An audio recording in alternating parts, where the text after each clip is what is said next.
QJJ Embroidery Center Incorporated. Interestingly, nung pina-check ko ito sa aming business permit section, walang ganyan na company in Valenzuela. Now and in the past.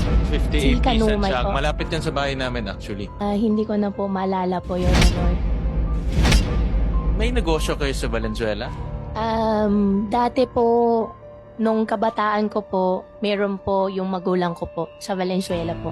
Okay. And then I saw in one of the incorporation papers, meron silang residence sa Valenzuela. Is that correct? Your Honor, saan po sa Yan, 58 San Kanumay Tiago. po. Malapit yan sa bahay namin actually. Opo.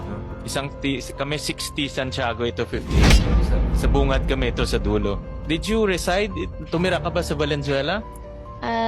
Tumira po ako parang, kung di po ako magkakamali, 1 taon po. And then, itong negosyo is QJJ Embroidery Center Incorporated. Opo. So you were also in embroidery? Yung magulang po. Yung magulang mo sa Opo. embroidery. Okay. But interestingly, nung pina-check ko ito sa aming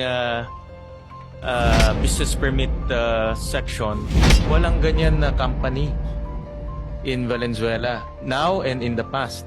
Your Honor, ngayon po wala na po. Before po, hindi ko rin po alam kasi bata pa lang po ako nun.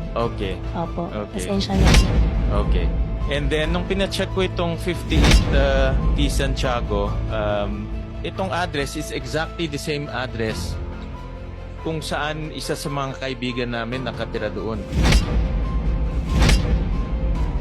So, kilala ko, in other words, kilala ko yung may-ari nito. Yung Baile family. So, were you leasing with them? Ano bang relationship niyo with them?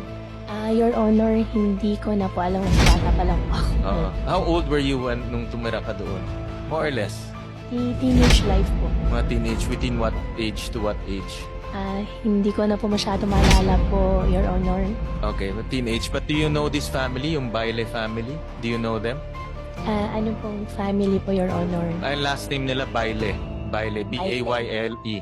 Hindi ko po Hindi nyo maalala alam. po. Opo. Oo. Hindi kayo umuupa doon sa kanila or?